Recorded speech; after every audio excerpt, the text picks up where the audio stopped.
ಪಕ್ಷದಿಂದ ಉಚ್ಚಾಟನೆಗೊಂಡಿರುವ ಬಸನಗೌಡ ಪಾಟೀಲ್ ಯತ್ನಾಳ್ ಅವರನ್ನು ಬಿಜೆಪಿಗೆ ಮರಳಿ ತರುವ ಪ್ರಯತ್ನ ಅತೃಪ್ತ ನಾಯಕರಿಂದ, ತಟಸ್ಥ ಬಣದ ನಾಯಕರಿಂದ ಜೋರಾಗಿ ನಡೀತಿದೆ. ಆದರೂ ಕೂಡ ಇಲ್ಲಿ ರಾಜ್ಯ ನಾಯಕತ್ವ ತಲೆ ಕೆಡಿಸಿಕೊಂಡಂತೆ ಕಾಣುತ್ತಿಲ್ಲ.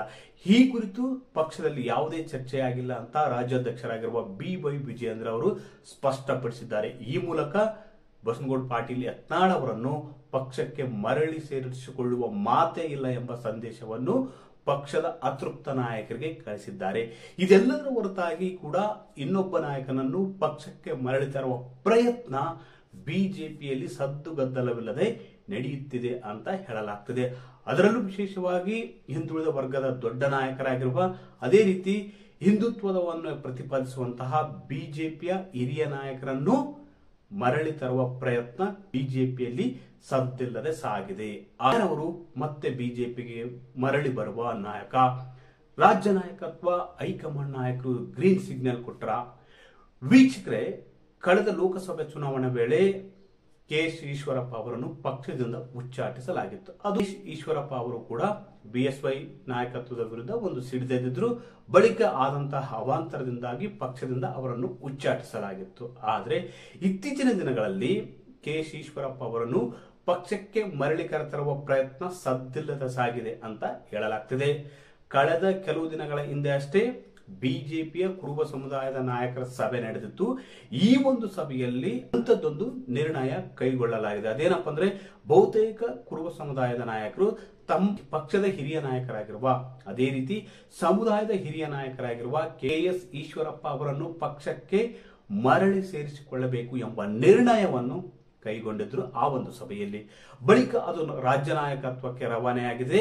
ಈ ಕುರಿತು ಕೂಡ ರಾಜ್ಯ ನಾಯಕತ್ವ ಕೂಡ KS ಈಶ್ವರಪ್ಪ ಅವರನ್ನು ಪಕ್ಷಕ್ಕೆ ಮರಳಿ ಕರೆತರುವುದಕ್ಕೆ ಒಲವು ವ್ಯಕ್ತಪಡಿಸಿದೆ ಅಂತ ಹೇಳಲಾಗ್ತಿದೆ. ಈ ಕುರಿತು ಹೈಕಮಾಂಡ್ ನಾಯಕರ ಬಳಿ ಚರ್ಚಿಸಿ ಈಶ್ವರಪ್ಪನವರ ಮರಳಿ ಆಗಮನಕ್ಕೆ ಬಹುತೇಕ ವೇದಿಕೆ ಸಿದ್ಧವಾಗಿದೆ ಅಂತ ಹೇಳಲಾಗ್ತಿದೆ. ಇದರಿಂದಾಗಿ KS ಈಶ್ವರಪ್ಪ ಅವರು ಈಗ ರಾಜ್ಯ ನಾಯಕತ್ವದ ವಿರುದ್ಧ ಸಾಫ್ಟ್ ಆಗಿದ್ದಾರೆ ಎಂಬ ಮಾತುಗಳು ಕೂಡ ಹರಿದಾಡುತ್ತಿವೆ. ಕೆಲ ದಿನಗಳ ಹಿಂದಷ್ಟೇ ಸಂಸದರಾಗಿರುವ, ಶಿವಮೊಗ್ಗದ ಸಂಸದರಾಗಿರುವ BY ರಾಘವೇಂದ್ರ ಅವರ ಪುತ್ರನ ಮದುವೆ ಕಾರ್ಯಕ್ರಮದಲ್ಲಿ ಭಾಗವಹಿಸಿದ್ರು. ಆ ಒಂದು ಕಾರ್ಯಕ್ರಮದಲ್ಲಿ ಆತ್ಮೀಯವಾಗಿ ರಾಜ್ಯಾಧ್ಯಕ್ಷರಾಗಿರುವ BY ವಿಜಯೇಂದ್ರ ಅವರ ಜೊತೆ ಮಾತನಾಡಿದ್ರು. ಅದೇ ರೀತಿ ಮದುವೆ ಸಮಾರಂಭದಲ್ಲಿ ತಮ್ಮ ಮಿತ್ರನಾಗಿರುವ KS ಈಶ್ವರಪ್ಪ ಅವರನ್ನು BS ಯಡಿಯೂರಪ್ಪನವರು ಸನ್ಮಾನಿಸಿದ್ರು.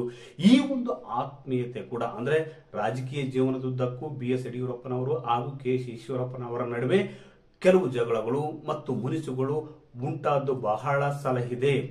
ಆದರೂ ಕೂಡ ಆ ಇಬ್ಬರ ನಾಯಕರು ಮುನಿಸು, ಕೋಪ, ಆಕ್ರೋಶಗಳನ್ನೆಲ್ಲ ಮರೆತು ಪದೇ ಪದೇ ಒಂದಾಗಿರುವುದು ಕೂಡ ರಾಜಕೀಯ ಇತಿಹಾಸದಲ್ಲಿದೆ. ಇದೇ ಒಂದು ಇತಿಹಾಸ ಮತ್ತೆ ಮರುಕಳಿಸಲಿದೆ ಎಂಬ ಮಾತುಗಳು ಕೂಡ ಕೇಳಿ ಬರತೊಡಗಿವೆ. BS ಯಡಿಯೂರಪ್ಪನವರು ಕೂಡ KS ಈಶ್ವರಪ್ಪ ಅವರನ್ನು ಮರಳಿ ವಾಪಸ್ ಬರುವುದಕ್ಕೆ ಅವರ ಸಮ್ಮತಿ ಇದೆ. ಅದೇ ರೀತಿ ರಾಜ್ಯಾಧ್ಯಕ್ಷರಾಗಿರುವ BY ವಿಜಯೇಂದ್ರ ಅವರಿಗೂ ಕೂಡ ಸಮ್ಮತಿ ಇದೆ.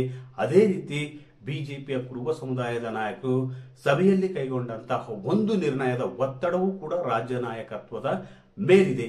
ಹೀಗಾಗಿ ರಾಜ್ಯ ನಾಯಕತ್ವ ಬಿಜೆಪಿ ಹೈಕಮಾಂಡ್ ನಾಯಕರ ಬಳಿ ಚರ್ಚಿಸಿದ ಬಳಿಕ KS ಈಶ್ವರಪ್ಪ ಅವರನ್ನು ಮರಳಿ ಕರೆತರುವುದಕ್ಕೆ ವೇದಿಕೆ ಮುಹೂರ್ತ ಸಿದ್ಧವಾಗಿದೆ ಅಂತ ಹೇಳಲಾಗ್ತದೆ.